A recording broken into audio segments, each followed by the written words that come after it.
Hey everyone, it's Wasim here from the channel Handsome Smiles. Welcome to another video. Today I'm going to be doing a first impressions of a classic from the house of Guerlain, and this one is called Mitsouko.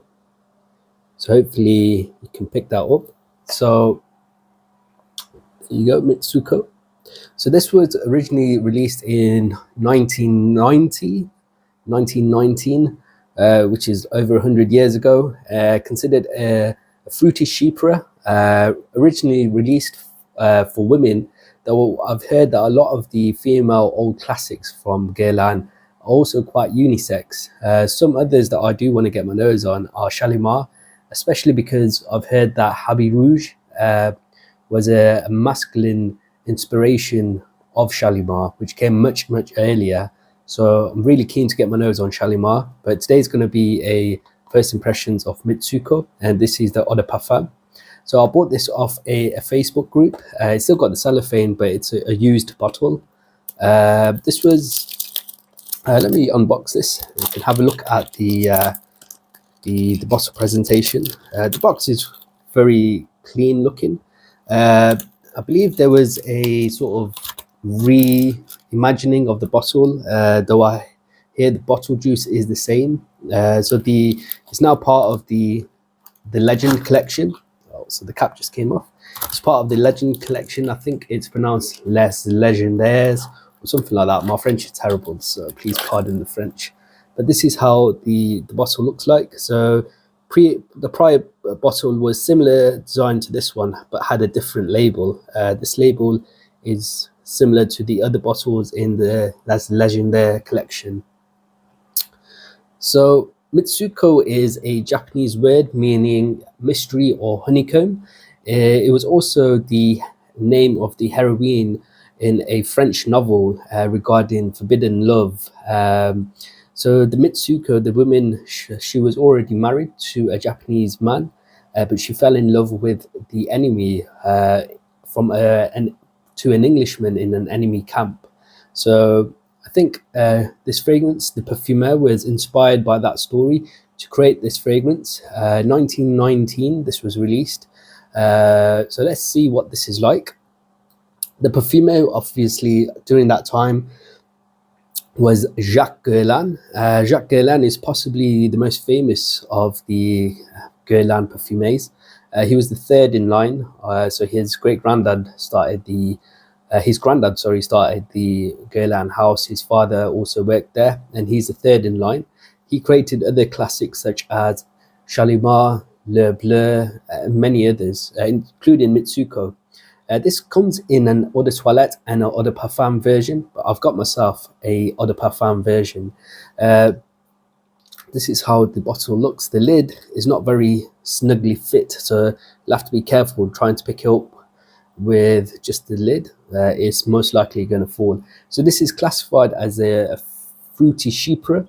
If you don't know what a Chypre is, from my understanding, it's when a fragrance is developed to have a top of bergamot, a heart of labdanum, and a base of oakmoss. So in simple terms, the top is citruses, the heart is resins, and the base is green, mossy greenness. Another fruity Chypre that I do have in my collection is a fragrance from the house of Rochas, and this is Femme. So this is a vintage bottle, and the label, the lettering has rubbed off a little bit. And this is also a fragrance created for women. It's a fruity Chypre released in the 30s, and I think this is a beautiful, amazing fragrance that I find unisex, totally unisex, and love wearing. So I'm going to do a bit of a comparison, not to say that they both smell the same or anything, just that they're in the same sort of fragrance family, fruity Chypre. So we'll just give that a little comparison near the end.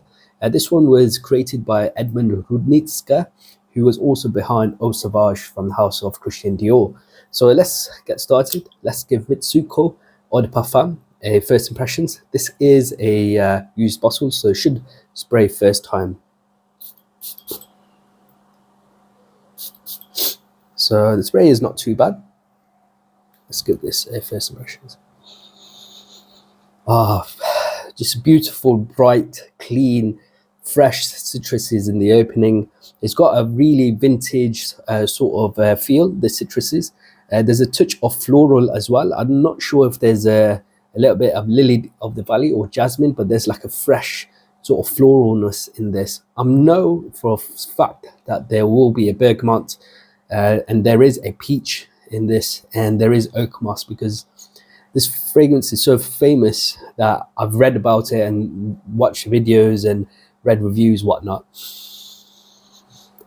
This is beautiful. I was expecting this to be something that I would find quite off-putting in the opening. Some reviewers were talking about it being a little bit too animalic or too old school, vintage, old woman smelling, but I'm not getting any of that. This beautiful freshness in the opening. There's some white florals in here that I'm picking up in the opening. It smells very clean, like beautiful, like an elegant woman, a woman wearing a nice white dress, and it's like a spring day. That's the sort of vibe that this is giving off. Now I'm getting like a fruity aspect coming through, and the fruitiness is very, very juicy, and I'm sure that's coming from the peach. This is quite beautiful. I have to say, I'm really surprised, because I was thinking this is going to be a really old vintagey smelling scent, but because it was released all the way in 1919, it's got that slight old school feeling, but it's not outdated to me. Like, I would be very comfortable wearing this one. It smells classic. Okay, let's see what the note breakdown is. I've got Fragrantica open here, and where are my glasses? Okay, so Mitsouko Eau de Parfum, released in 1919. The nose behind is Jacques Guerlain, and the top of the fragrance we're going to get Bergamot, citruses, Jasmine and Rose. Definitely picked up on the citruses. Like I mentioned, I knew it was going to be citruses because of the fact that it's a Chypre. And the white florals that I was getting is the jasmine. So I thought there was maybe lily of the valley or jasmine, and definitely there is jasmine in here. The heart of the fragrance is peach and Ylang-Ylang. Okay, so I picked up the Ylang-Ylang. Oh, actually, I didn't say Ylang-Ylang. I said lily of the valley. Okay, I was totally wrong. Jasmine, again, in the heart, rose and lilac.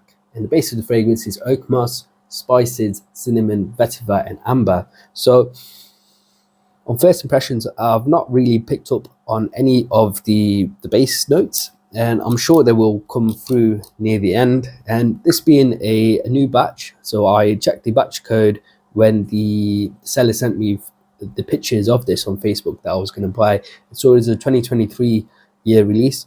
So I'll be interested to see how the Oakmoss sort of feels on the skin afterwards, because as we know, in this day and age, IFRA is so constrictive of perfumers using real Oakmoss. So from first impressions, I'm really going to be enjoying wearing this one.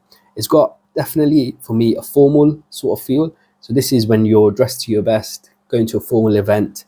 I do feel it's a unisex scent. It's very clean smelling in the opening. I'm not sure how that's going to change as it dries down. It's leaning just a little bit more on the feminine side of the unisex spectrum rather than masculine. But for me, totally, I would be comfortable wearing this one. Just gonna give it a quick comparison to another fruity Chypre in my collection, which is Femme by Rochas. And I've worn this one a lot in the past. This one for me is a little bit more about the plum, and it's more about spicy. So I get a lot of clove and cinnamon in this one.